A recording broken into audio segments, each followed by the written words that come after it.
6h07 de volta com o Manhã no Ar e as principais notícias do dia. Muito obrigada pela sua companhia. Você que já está acompanhando o nosso programa nessa manhã de terça-feira. Olha só, você pode interagir com a gente através das nossas redes sociais. É só ir no Facebook do Manhã no Ar, vai ali, ó, deixa seu recadinho que eu estou esperando por você. Nós também já estamos ao vivo no aplicativo Acrítica Play. Se você ainda não tem, dá tempo de baixar, ele está disponível nos sistemas Android e iOS. E por lá você acompanha toda a nossa programação ao vivo, além de conteúdos extras feitos exclusivamente para você que nos acompanha pela internet. E com o retorno das férias escolares no meio do ano, os pais precisam estar atentos a um bichinho pequeno, mas que pode trazer muita dor de cabeça, o piolho. E olha que nem as famosas estão livres dessa visita indesejada. Recentemente, a atriz Luana Piovani usou as redes sociais para contar que os filhos pegaram parasita em Portugal. Mas fique calmo que cuidados simples podem ajudar na prevenção. Cabeça é lugar de conhecimento, certo? Mas é na sala de aula que normalmente alguns intrusos alcançam essas cabecinhas aí. Além de coordenadora pedagógica da instituição, Tayane Ávila é mãe da Ana Beatriz. Ela conta que ano passado percebeu que a filha estava com uma coceira anormal. Era piolho. Foi uma experiência com a pediculose, onde apareceu e em casa começou uma coceira e a gente não sabia mais o que fazer. E quando eu fui olhar, realmente tinha proliferado bastante. Ela sozinha não conseguiu acabar com o problema. Teve que recorrer ao médico. Hoje, a atenção é diária. A necessidade dela é exclusiva, o pente, shampoo, tudo dela é só dela. Então, na escola eu já tenho esse cuidado, e em casa também. E tem que estar olhando direto, Tem que ser diário o cuidado, porque realmente quando volta, vem realmente com tudo. A enfermeira Thaís Braga explica que a primeira atitude é avisar os pais e que o local já está pronto para combater os parasitas. A primeira coisa que nós fazemos é informar o responsável, para que ele tome todas as providências, leve ao pediatra. Cerca de 20% das crianças sofrem com pediculose, que é, como é conhecida, a infestação por piolhos. Alguns cuidados básicos podem evitar o problema. E é importante lembrar que não é só os pequenos que sofrem com isso, os adultos também. O tratamento, ele se dá de várias formas, mas a gente pode usar tanto a medicação oral, quanto a medicação tópica, que pode ser em forma de shampoo ou em forma de loção, mas o principal é a pessoa usar. O pente fino, ele deve ser utilizado desde a raiz até as pontas. O ideal é que faça uma solução de vinagre com água morna, numa medida igual, um copo de vinagre para um copo de água morna, aplique no cabelo, deixe agir por volta de meia hora e depois venha passando o pente fino para retirar as lêndias, que são os ovos. A dermatologista explica que é preciso estar atento aos primeiros sinais. Se não cuidar da pediculose, podem surgir outros problemas. O primeiro sintoma é a coceira, A coceira é intensa e geralmente aparece principalmente nessa região da nuca e atrás da orelha. E como a nossa unha é suja, e a coceira recorrente pode levar também a infecção bacteriana e aparecer também alguns gânglios aumentados nessa região do pescoço. Existem mitos e verdades sobre o assunto. A especialista desmistifica algumas atitudes erradas. Sobre alguns mitos, As pessoas acham que precisa cortar o cabelo sempre curtinho quando encontram piolho, Isso não é verdade. O importante é procurar as lêndias que ficam sempre próximas à raiz do cabelo. Então, a pessoa deve abrir o couro cabeludo, dividir, procurar as lêndias e retirar sempre com o pente fino até que as lêndias acabem. Em relação a outro mito também, cabelo sujo não é só o paciente que está com cabelo sujo, ou que tem uma condição ruim de higiene que pega piolho. Os cabelos limpos também podem pegar piolho.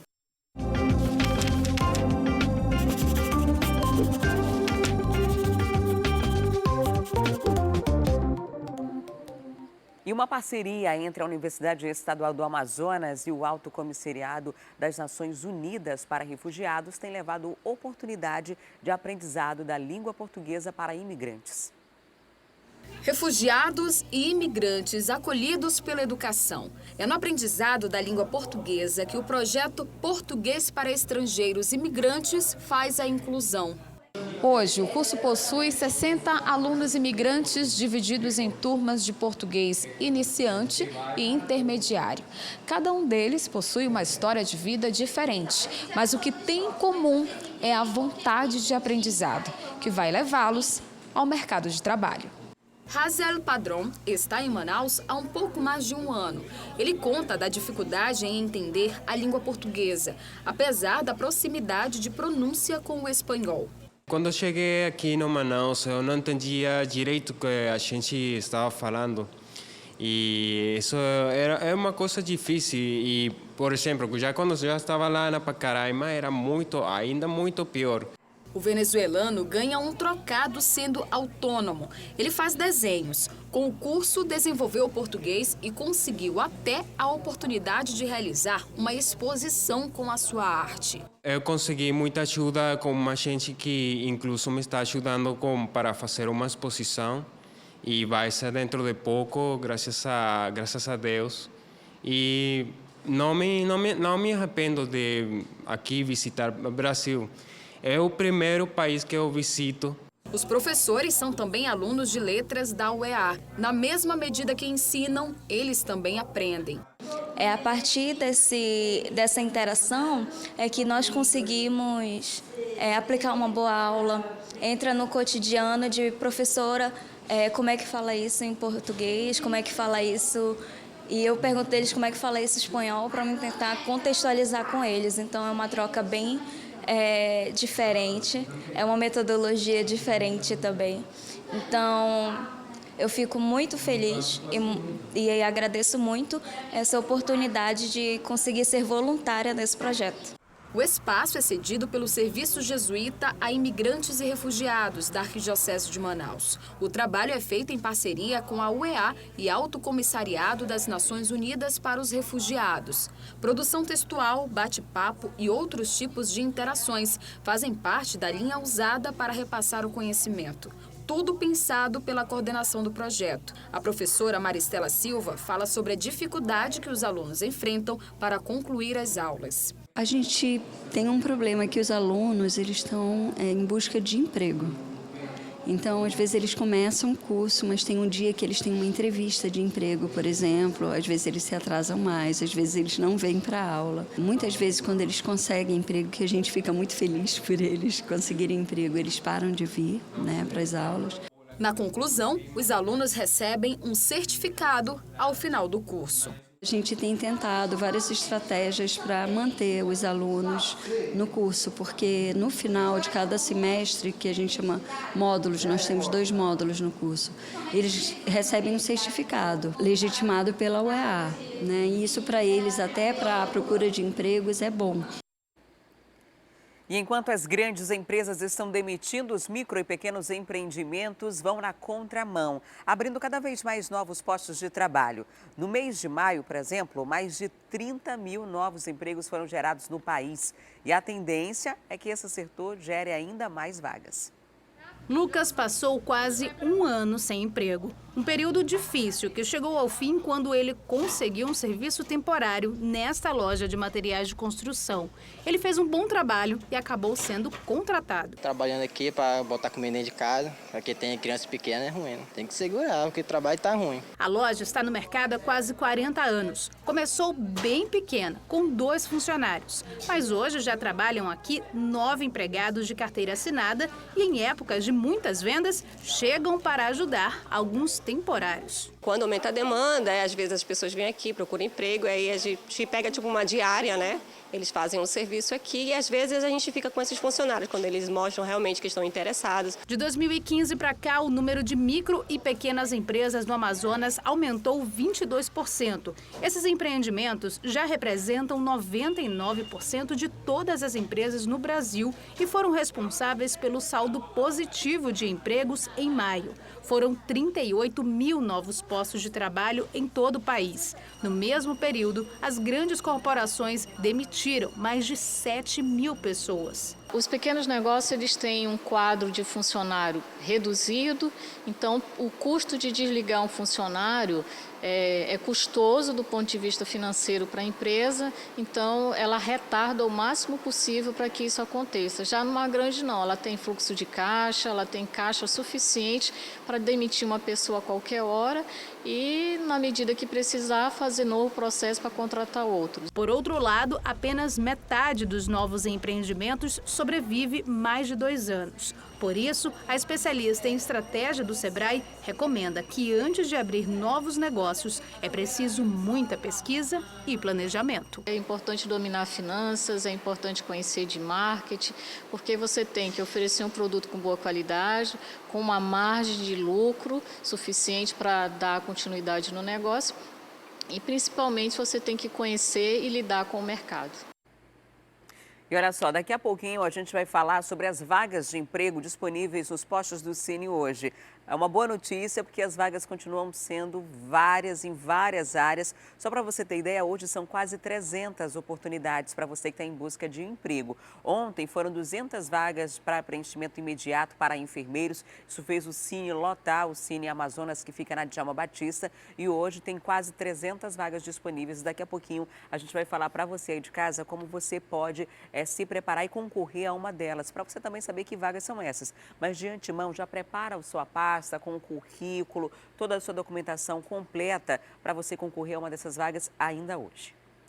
Agora falo dos casos da área policial, porque lá no município de Coari, 2 piratas do Rio morreram durante uma operação após entrar em confronto com a polícia. Outras 2 pessoas foram presas. O caso segue sob investigação da Polícia Civil.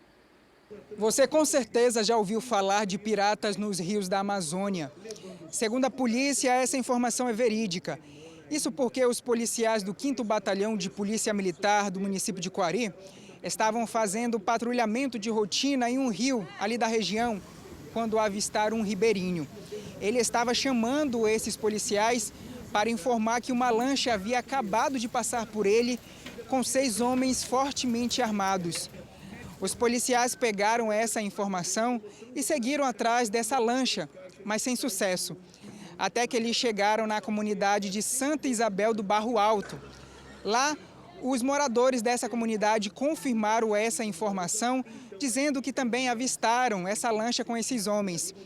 Foi aí que os policiais fizeram uma campana até que conseguiram chegar em um dos integrantes dessa quadrilha, que levou até uma casa. Chegando nessa casa, os policiais encontraram um casal. Uma adolescente estava nessa casa, uma adolescente de 13 anos, que informou dizendo que estava lá apenas para levar mantimentos para essa quadrilha. E ainda informou que essa quadrilha estava do outro lado do rio, esperando uma embarcação com drogas. Foi nesse momento que os policiais esperaram essa lancha retornar. E quando esses homens chegaram nessa casa, os policiais deram ordem de prisão, mas eles não respeitaram e houve troca de tiros. Foi nesse momento que 2 homens morreram no local. Os outros integrantes, Jonathan Dias, de 21 anos, e Rafael Pereira Aguiar, de 24, foram encaminhados para a 10ª Delegacia de Polícia Civil do município de Coari. Com eles foram apreendidos 100 litros de combustível, 3 espingardas, um binóculo, 2 lanternas e 7 vasilhames para combustíveis vazios. E em Parintins, um jovem de 18 anos quase foi linchado pela população. Ele é suspeito de furtar um celular de uma mulher no centro da cidade. Roubos e assaltos têm acontecido com frequência em Parintins e assustado moradores da ilha. A população revoltada já está fazendo justiça com as próprias mãos. Um desses casos aconteceu no centro da cidade, onde o jovem Matheus Souza da Silva, de 18 anos, por pouco não foi linchado pela população após cometer um roubo com o uso de uma arma de brinquedo. Era por volta de 8h30 da noite, quando ele abordou 2 mulheres que estavam conversando na Praça da Liberdade e roubou o celular de uma delas. As vítimas gritaram pedindo ajuda, então moradores perseguiram o jovem e cerca de 500 metros do local, já na Praça do Japonês, perto do Bumbódromo, ele foi pego pela população e começou a agredi-lo. Por sorte do Matheus, chegou uma viatura policial no local e evitou que ele fosse linchado. Diante dos fatos, foi dado voz de prisão a ele. Só que antes de ser levado para a delegacia, ele foi conduzido para o Hospital Padre Colombo, pois sofreu ferimentos no rosto. Agora, ele está preso na 3ª Delegacia Interativa de Polícia, à disposição da Justiça. O celular furtado foi devolvido à vítima. E um adolescente de 15 anos também foi apreendido na Ilha Tupinambarana, suspeito de invadir uma casa e furtar materiais fotográficos. A Polícia Militar, após receber algumas denúncias, apreendeu um adolescente de 15 anos de idade, suspeito de furtar a casa de uma fotógrafa no bairro de Jarvieira, zona oeste da ilha, e levar quase todo o material de trabalho da profissional. A guarnição estava em patrulhamento por uma das vias da zona oeste quando avistou o adolescente em atitude suspeita. Após ser interrogado pelos policiais, ele confessou a autoria do crime e, junto com os militares, foi até o local onde escondeu as 3 câmeras fotográficas, o notebook e a TV de 32 polegadas da fotógrafa. Todo esse material, após ser levado e apresentado na 3ª Delegacia Interativa de Polícia, foi devolvido à vítima, que agradeceu os policiais por ter recuperado os objetos. Agora ele vai ficar preso na 3ª Delegacia Interativa de Polícia, à disposição da Justiça. E aqui em Manaus, na Zona Leste, 4 homens foram presos e um adolescente apreendido no momento em que se preparava para tomar o comando do tráfico no bairro Mauazinho. A ação foi desencadeada após uma denúncia anônima. Final da Copa América, Brasil campeão. Esse é o cenário perfeito para a comemoração. Pois é, mas esse instante de alegria que 5 homens fizeram um cerco para atacar uma facção rival. Segundo a polícia, esses homens, que são do bairro Colônia Antônio Aleixo, na zona leste de Manaus, estavam querendo chegar no bairro Mauazinho, que fica na zona sul. A meta era essa, mas que não foi atingida, porque, segundo a polícia, eles receberam uma ligação anônima, dizendo que em 2 carros estavam homens armados. Os policiais da Força Tática fizeram um cerco e conseguiram prender esses homens. No momento da abordagem, foi constatado que 4 eram adultos e 1 era um adolescente. Entre os presos estava Wendel Fernandes Marialva, de 25 anos, que já tem um currículo extenso na polícia. Ele estava com um mandado de prisão em aberto por tráfico de drogas. Segundo a polícia, esse grupo estava tentando chegar no bairro Mauazinho para tentar comandar o tráfico de drogas no local, mas sem sucesso. Diante da denúncia, as viaturas de Força Tática deslocaram ao local na intenção de interceptar esses infratores antes que eles cometessem o ilícito e provocar pânico lá com populares, com pessoas de bem que residem naquele bairro. E, diante dos fatos, foi feita abordagem a um veículo que continha 4 maiores de idade e um menor. E, após a revista, foi constatado 2 revólveres de calibre 38 com 5 munições de igual calibre, bem como também uma espingarda calibre 32 com 5 munições. Diante dos fatos, os infratores receberam voz de prisão e foram conduzidos ao 14º DIP. Fazendo a consulta no nome dos infratores, foi verificado que um deles possuía mandado de prisão em aberto pelo crime de tráfico de entorpecente. O que acontece com esses infratores? Os infratores eles foram encaminhados para o 14º DIP. A Polícia Investigativa Judiciária, que é a nossa Polícia Civil, vai agora instaurar um inquérito policial para apurar as circunstâncias do fato e, provavelmente, posteriormente, eles ficarão à disposição da Justiça. Vale destacar positiva a ação da comunidade, da população de bem, que acredita e confia na instituição e na segurança pública do nosso Estado, e através do 190, que é um número de emergência, através do número 181 para denúncias e através do nosso linha direta, que fala direto com o oficial que coordena as viaturas de Força Tática no primeiro e no segundo turno, diuturnamente, é através do 994-28-4400. E daqui a pouco a gente vai mostrar para você o caso de um homem que foi condenado a 46 anos de prisão. Ele matou os patrões numa floricultura lá no Parque das Laranjeiras, a zona centro-sul da cidade. Esse crime aconteceu há 1 ano e agora saiu a condenação dele a quase 50 anos de prisão. Ele aproveitou que na época trabalhava no local, conhecia como funcionava, o horário a rotina de cada um deles. Foi exatamente nessa floricultura que você vê agora aí no Parque das Laranjeiras e amarrou, agrediu as vítimas e acabou tirando a vida delas para roubar celular. E ele cometeu esse crime de uma forma muito brutal, com golpes de machado. Mais tarde a gente traz os detalhes para você sobre essa condenação. Lá no bairro Coroado, um homem foi preso após tentar explodir um caixa eletrônico de uma distribuidora e fazer 7 pessoas reféns. Ele teria agido com o apoio de 5 comparsas que conseguiram fugir. Para a polícia, os suspeitos teriam arquitetado muito bem essa ação criminosa e provavelmente já estariam monitorando o estabelecimento há pelo menos 2 dias antes de colocar o plano em ação. O intuito dos bandidos era arrombar um caixa eletrônico dentro de uma distribuidora que fica no bairro Coroado. Esse fato foi registrado por volta das 4 horas da madrugada. Testemunhas relataram que os bandidos teriam chegado no local em um carro. Aguardaram o momento certo para entrar na distribuidora. 5 bandidos entraram no local. Um outro ficou em um carro dando apoio para esses suspeitos. Esses assaltantes teriam entrado nessa distribuidora fortemente armados e não contaram conversa. Assim que eles se depararam com os trabalhadores, já anunciaram o assalto. 7 trabalhadores foram feitos reféns. Um 8º colaborador, no momento que percebeu esse assalto em andamento, acabou se escondendo em uma das salas na distribuidora.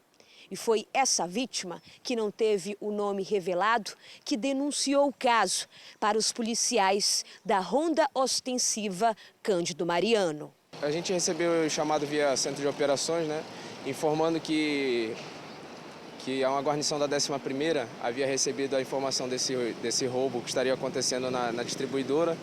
E ao chegar no local, eles verificaram que tinham reféns, então solicitaram o apoio da especializada. As equipes ROCAN deslocaram de imediato para o local e confirmaram aí a situação do refém. Então foi feita a negociação ali com um dos indivíduos que fazia 7 funcionários em média ali de refém. Ele, temendo pela sua vida, acabou entregando o armamento que estava com ele e é o que foi apreendido. Qual era o plano desse grupo? Era assaltar a distribuidora de cosméticos ou tentar arrombar o caixa eletrônico dentro desse estabelecimento? Segundo o infrator que foi detido, ele passou para a gente que o intuito deles era assaltar o caixa eletrônico. Então ele era o responsável por deter os funcionários ali que estariam ali, vigilante e funcionários que estariam na empresa, enquanto os outros 5 ficariam responsáveis por abrir o caixa eletrônico e roubar o dinheiro que ali estava. Os outros suspeitos fugiram, vocês conseguiram prender somente um. Ele estava com os reféns. Exatamente. Os outros 5 conseguiram se sair por uma área de mata antes da equipe chegar. E aí, quando a equipe chegou, só estava ele que estava com esse indivíduo que foi apreendido aí com os reféns. Um dos bandidos foi preso no local, identificado como Alessandro de Souza Assunção, de 29 anos. Alessandro, assim que foi preso pela polícia, confessou a participação na tentativa deste assalto. Os policiais conseguiram apreender todo o material que seria utilizado para arrombar o caixa eletrônico. Eles estavam aí com maçarico, com botija de gás, que seria o material utilizado para abrir o caixa eletrônico. E como é que ficou a situação dessas vítimas? Chegaram aqui na delegacia, já registraram o boletim de ocorrência? Agora eles ainda estão aguardando para registrar o boletim de ocorrência, Vai ser feito o procedimento aí de flagrante do que foi detido. Posteriormente, as vítimas vão ser ouvidas e o indivíduo aí vai aguardar a audiência de custódia. E na zona leste de Manaus, um homem foi preso com uma arma de fogo e um veículo com restrição de roubo. Ele e outros 3 comparsas iam roubar uma loja quando avistaram a polícia, tentaram fugir e foram perseguidos.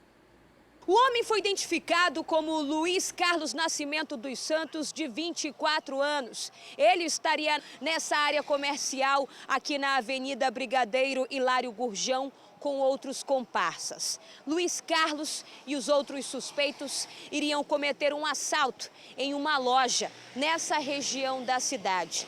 Já estavam se preparando para colocar esse plano em ação quando notaram a presença da Polícia Militar. Mais especificamente, os policiais da 14ª Companhia Interativa Comunitária. Os policiais estavam fazendo um patrulhamento de rotina nessa região da cidade, quando notaram esses suspeitos em uma loja. Os policiais já estavam se preparando para fazer uma abordagem quando os criminosos entraram em um carro branco e em seguida fugiram. Os policiais iniciaram uma perseguição e conseguiram localizar esse veículo ainda aqui na Avenida Brigadeiro Hilário Gurjão. Mas os suspeitos conseguiram escapar.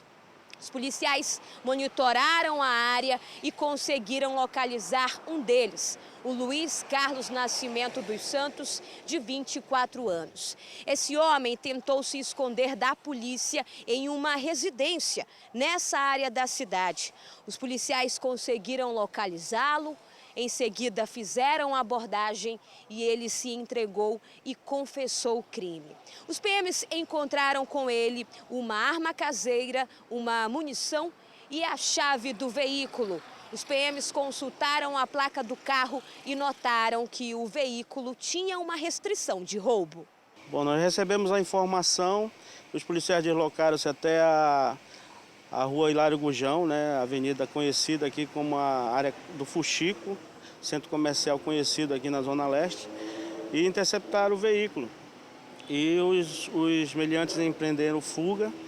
Nós conseguimos aí fazer a abordagem de fazer a detenção, e após uma entrevista ele confessou que iriam efetuar um roubo e também nos entregou o armamento, a arma caseira e a munição que eles iriam usar, além do carro que já tinha suspeição de roubo. Um criminoso que, inclusive, já possui um processo na justiça. Ele usava, inclusive, uma tornozeleira eletrônica, né? Foi verificado o nome dele, já tinha passagem por tráfico de drogas e foi entregue aí no 14º DIP para ficar à disposição da justiça. E um acidente de trânsito envolvendo 2 carros deixou pelo menos 4 pessoas feridas. O caso aconteceu na Avenida Tefé, no bairro Praça 14. De acordo com a polícia, uma das vítimas teve uma fratura exposta. Esse foi o estado que um dos carros ficou. O acidente aconteceu por volta de 7 horas da manhã, aqui no cruzamento da rua Emílio Moreira com a Avenida Tefé. Segundo a polícia, esse carro preto se chocou com aquele vermelho. E no momento do acidente, esse carro vermelho capotou por várias vezes, quase batendo em uma bomba aqui no posto de gasolina. Segundo as informações da polícia ainda, o homem que estava dentro desse carro vermelho teve uma fratura exposta no braço. Já quem estava aqui dentro desse carro preto era um homem, uma mulher e uma criança de 6 anos.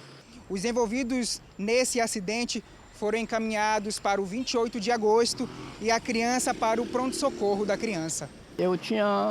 Há pouco tempo eu tinha passado nessa rua aqui. Aí eu cheguei em casa, aí o meu genro ligou, que tinha acontecido um acidente com eles aqui, né? Aí ele passou o endereço para mim e eu voltei aqui. Aí eu cheguei aqui, a minha filha estava caída aqui, estava com muita dor. Ele também, tem uma lesão no braço dele, que eu não sei como foi. O meu neto levaram para o pronto-socorro da criança. E é só isso aí que eu estou sabendo, esperando chegar a perícia, para fazer a perícia no carro aí para retirar da rua. E é só isso aí. O meu neto parece que, por a informação que me passaram, ele está bem, o meu genro também está bem. Só não estou sabendo notícia da minha filha ainda. E chegou a hora da gente falar sobre as vagas de emprego disponíveis para hoje. Vamos falar do Cine, mas também vamos falar das vagas lá do IBGE, que abriu vagas com salário de R$ 4.200. São vagas para emprego temporário, para trabalhar no censo. Se você tem essa intenção, precisa de um emprego agora para imediato, né, para trabalhar de forma provisória, pode se candidatar a uma dessas vagas. Os salários são bem atrativos. Agora, se você quer um salário com carteira assinada, presta atenção nas vagas que a gente tem hoje para nos cines, né, nos postos do Cine. São quase 300 vagas disponíveis. Quem vai trazer os detalhes para a gente é a Tamires Claire. Muita vaga hoje, né, Tamires? Conta para a gente que áreas são essas, como é que as pessoas em casa podem se candidatar? Oi, Adriane, bom dia para você, bom dia a todos que nos acompanham. Quem assistiu Manhã no Ar ontem sabe que tem muitas vagas para a área da enfermagem, para não PCDs disponíveis lá no Cine Amazonas. E são essas vagas realmente que puxaram esse número para cima, são quase 200 vagas só para esse cargo. Então, se você tem o curso superior na área de informática, essa é a sua chance. Ontem a fila estava realmente muito grande, muita gente já se candidatou, mas ainda dá tempo. Tem 195 vagas ainda a serem preenchidas das mais de 200 que tinham ontem. Fora as outras áreas também, todas lá no Cine Amazonas. Tem também algumas vagas lá disponíveis nos Cines Manaus, que tem duas sedes. Uma ali no São Geraldo, na Constantino Neri, e tem uma outra sede que fica ali na Avenida Camapuã, Jorge Teixeira, pertinho ali do T4. Já o endereço do Cine Amazonas, que tem essas vagas de enfermagem, fica ali na Djalma Batista, perto do Amazonas Shopping, perto do Manaus Plaza. E aí, para você se candidatar, você tem que levar todos os seus documentos, leva todos os seus certificados, mostra realmente que você está apto a participar daquela concorrência, e você tem que levar também os documentos básicos, RG, CPF, comprovante de residência, leva também o seu PIS com a carteira de trabalho. No caso dos homens, tem que levar ainda o certificado de reservista. No caso das pessoas com deficiência, tem que levar um laudo médico válido, lembrando que normalmente ele só vale por 1 ano. E aí, você se encaminha para lá para você fazer um cadastro, e se você já fez esse cadastro, é sempre bom voltar lá, porque tem que atualizar essas informações para que você não perca uma grande oportunidade. Então, vamos lá, vamos mostrar aí na tela quais são as vagas disponíveis lá no Cine Amazonas. Além, né, das vagas de enfermagem, olha só, tem médico clínico geral, tem vaga para assistente administrativo, tem vaga para auxiliar administrativo, artífice de manutenção, aí só precisa mesmo do ensino médio completo. Tem ainda vaga para barbeiro, são 6 vagas, e aí 196 vagas para enfermeiros. E aí tem ainda 8 vagas para operador de telemarketing, e essas todas são para não PCDs. Agora a gente vai falar para as pessoas com deficiência. Tem 2 vagas para repositor, 3 vagas para auxiliar administrativo, tem 17 vagas para auxiliar de limpeza, tem 1 vaga para estoquista, 1 vaga para técnico de enfermagem e tem ainda 1 vaga para operador de caixa, e só precisa do ensino médio completo. Então, se você se encaixa no pré-requisito de alguma dessas vagas, você vai lá no Cine Amazonas a partir das 8 horas da manhã para ser atendido. Antes um pouquinho tem que chegar para pegar uma senha, às 7 horas da manhã. E aí o horário de funcionamento lá é até às 5. Lá nas 2 sedes do Cine Manaus, funciona das 8 horas da manhã até as 2 horas da tarde. Para você saber quais são as vagas disponíveis lá, você acessa o site da Centep, que é o centep.manaus.am.gov.br, e a gente já deseja, claro, boa sorte para quem vai sair e tentar uma oportunidade de emprego, né, Adriane? Com certeza. Ontem estava assistindo em rede nacional a quantidade de pessoas procurando emprego. Tinham 150 vagas para vendedor, eles passaram cerca de 5 horas numa fila quilométrica para conseguir uma vaga lá em São Paulo. Então, hoje a gente tem bastante vaga, é bom aproveitar esse momento, procurar o Cine Amazonas e os cines também, as unidades dos cines da Prefeitura, para conseguir conseguir o quanto antes essas vagas. Enfermeiros, 196 ainda disponíveis, né? Então dá tempo de você conseguir sair de casa ainda hoje e conseguir atendimento. Muito obrigada, Tamires, pelas informações. Daqui a pouco a gente vai falar também das vagas para o IBGE. O censo abriu vagas, o salário é de R$ 4.200 para um serviço temporário. Se você tem interesse nesse serviço temporário, às vezes não tem como trabalhar de carteira assinada, está estudando, alguma coisa do tipo, mas pode participar do censo, fique ligadinho com a gente que daqui a pouquinho eu trago esses detalhes para você. Agora eu volto a falar dos casos da área policial, porque a polícia prendeu o comparsa do jovem que matou um casal de namorados a golpes de terçado no bairro Puraquequara. O caso aconteceu no mês passado e deixou ainda uma terceira vítima ferida. O homem de 39 anos fez a segurança do assassino no dia do crime. Imagine a seguinte situação: você está dentro da sua casa, dormindo com seu namorado e com uma amiga. De repente, 2 suspeitos entram e começam a dar várias terçadadas em vocês. Uma situação bem complicada que foi vivida de perto, infelizmente, por 2 vítimas e por uma jovem que ainda se encontra no hospital. Esse homem que aparece nas imagens é o Josemar Lins Fernandes, de 39 anos. Ele é apontado pela Polícia Civil como o autor de um duplo homicídio, um dos autores, na verdade, de um duplo homicídio e também de uma tentativa de homicídio. Esses crimes ocorreram em junho deste ano, no fim de junho, no dia 27, na madrugada, na comunidade Bela Vista, no bairro Puraquequara, zona leste da capital. Nós vamos conversar com o delegado adjunto aqui da Delegacia Especializada em Homicídios e Sequestros, que deverá dar mais detalhes sobre esses crimes. Delegado, qual foi de fato a participação do Josemar Lins Fernandes, de 39 anos? Ele foi até essa casa também? O Josemar foi cooptado pelo Lucas, né? O Lucas é o mentor intelectual e o principal autor desse fato. Ele foi convidado e o Lucas ofereceu drogas para ele, em troca dele participar do crime. O crime foi, é importante falar, extremamente premeditado pelo Lucas. Ele premeditou todos os passos do início ao fim.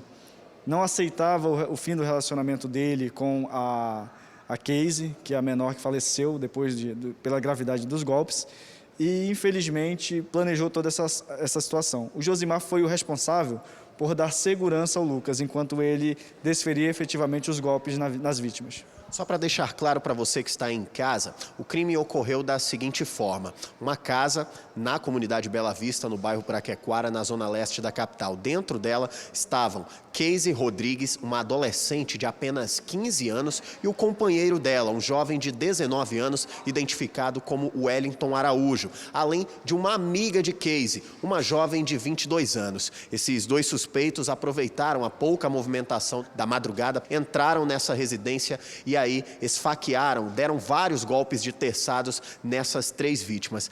Durante as investigações, nós descobrimos, inclusive, que ele já teria até mandado mensagens ameaçando não só ela, mas como todos os seus familiares. Ele teria dito que a mataria e mataria toda a família. No dia lá, se aproveitando de que ele já conhecia o local, ele adentrou a casa pelos fundos, onde era mais vulnerável, né? Foi direto ao quarto da Casey, que sabia onde ela dormia, e já chegou atacando a todos. Sabiam que todos estavam dormindo, então as vítimas não tiveram chance de defesa, elas foram atacadas enquanto dormiam. Então é um crime muito bárbaro, o que demonstra toda a periculosidade desse suspeito. Bom, o Lucas é esse suspeito que aparece na sua tela. Ele está, inclusive, sendo procurado pela Polícia Civil. De acordo com as informações, ele arquitetou todo o plano criminoso para cometer esse crime bárbaro. Inclusive, chamou o amigo, um vizinho, que é o Josemar Lins Fernandes, de 39 anos, para ajudá-lo a cometer esse crime. Eles 2, inclusive, compraram os terçados em um local que, posteriormente, durante as investigações, a Polícia Civil conseguiu a localização exata, o que deu aí continuidade a essa investigação. Agora, delegado, dentro dessa casa só estavam as 3 vítimas, não tinham mais pessoas? Essa adolescente morava lá sozinha com o companheiro? Não, tinha toda a família da Casey morava naquele local. Inclusive, o Lucas, após atacar a Casey e o seu namorado, ainda tentou investir contra a mãe dela, que se refugiou dentro do quarto e conseguiu escapar do ataque que ele tentava desferir. Lembrando que essa jovem de 22 anos, que felizmente sobreviveu, está em estado grave no hospital e corre, inclusive, o risco de perder os braços por conta dos golpes de terçados que foram aplicados nessa vítima. Felizmente, mais um caso da delegacia especializada em homicídios e sequestros elucidado com rapidez. Falta somente a prisão do principal suspeito de cometer esse crime tão violento na zona leste da capital. E se você tiver qualquer informação sobre ele, pode entrar em contato com a polícia através do telefone 181.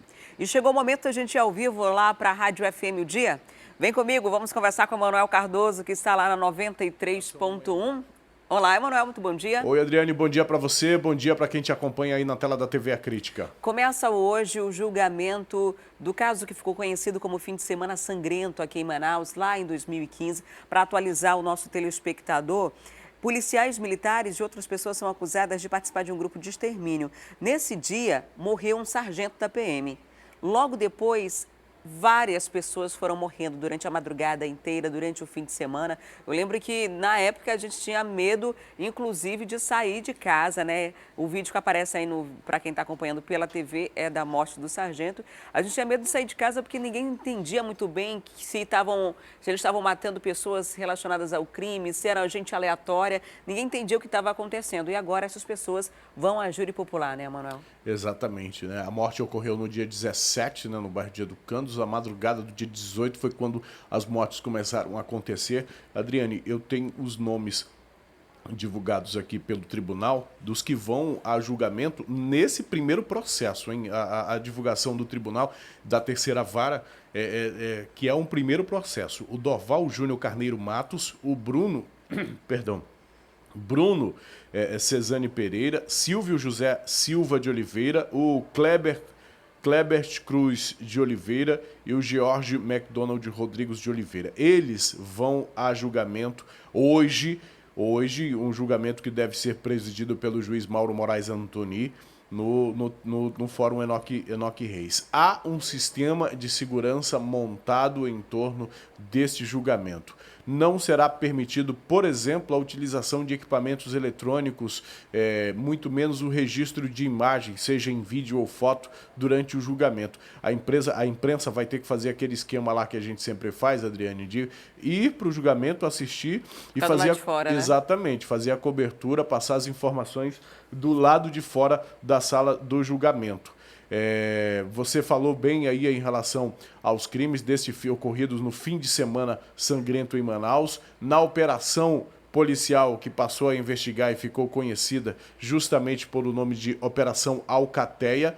E aí, os crimes, Adriane, homicídio, tanto homicídio consumados quanto homicídios tentados, prática de grupo de extermínio, entre outras tipificações criminais. Esses são alguns crimes que nesse caso aqui agora, são réus, né, devem responder. Esses acusados devem responder por esses crimes.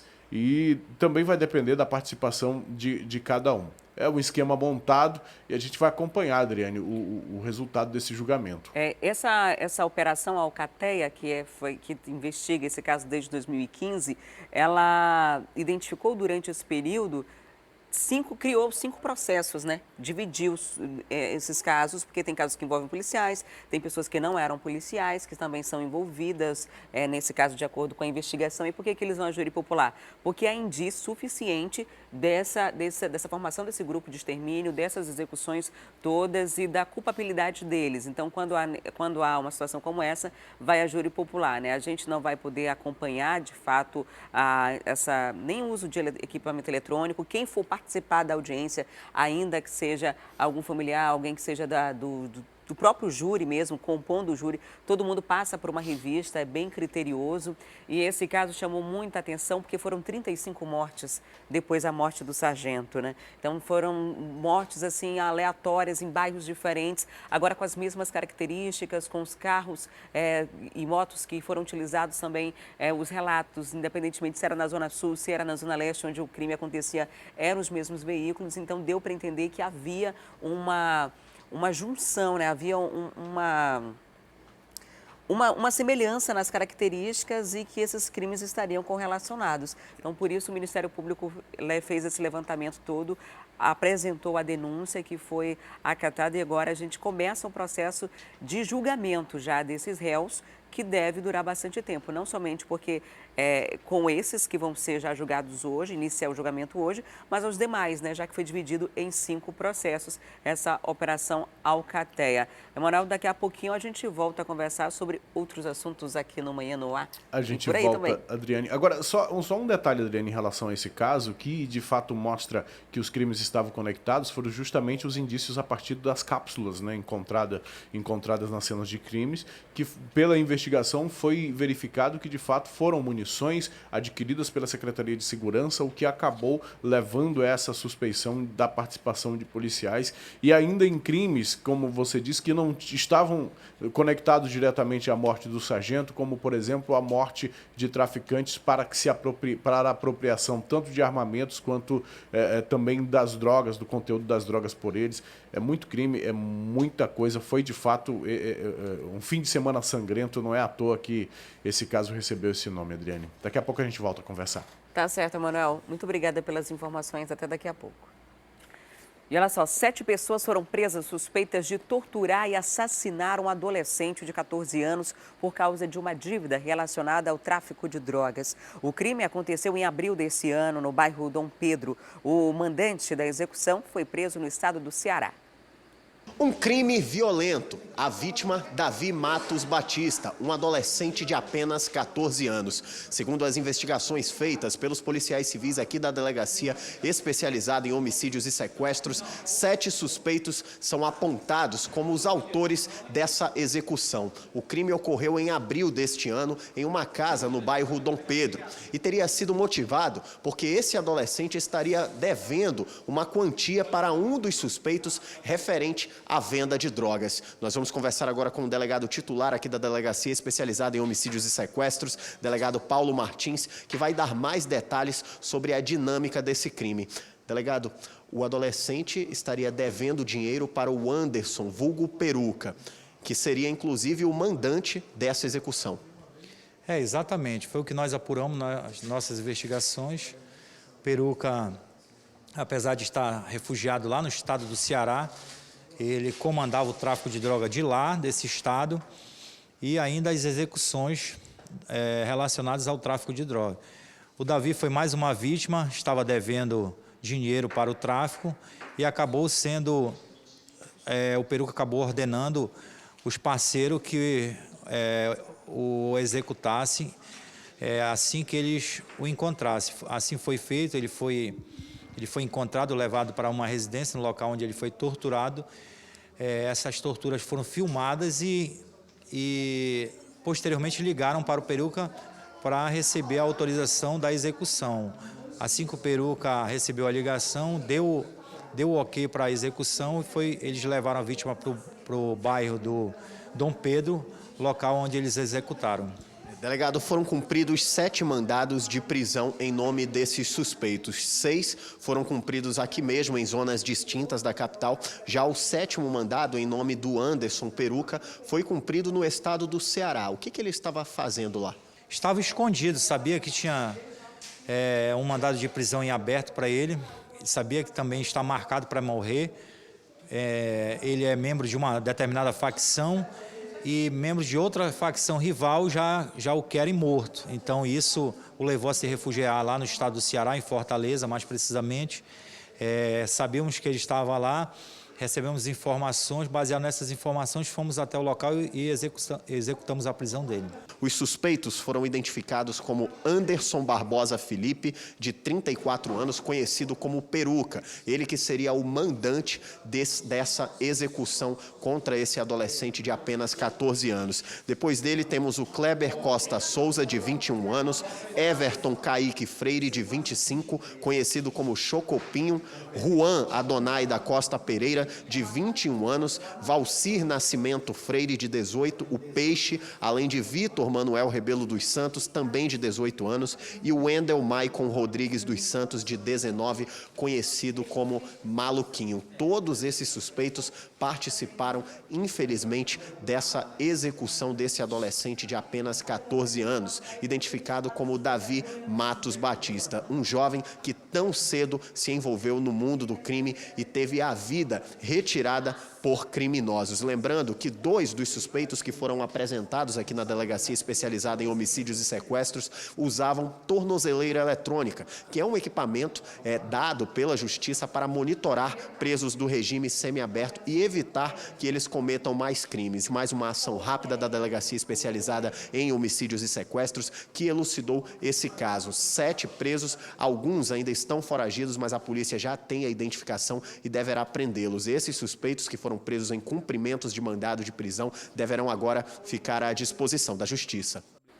E a gente continua falando sobre os casos da área policial, porque um homem foi encontrado morto na comunidade Cemitério dos Índios, na zona norte de Manaus. A repórter Juliana Silva está ao vivo e tem os detalhes para a gente. Olá, Juliana, muito bom dia para você. Há informações sobre o mandante desse crime? Olá, Adriane, bom dia para você que nos assiste. Há informações sim, viu? O corpo de um homem ainda não identificado foi encontrado por volta das 10 horas da manhã nessa localidade, no cemitério dos Índios, ali no Nova Cidade.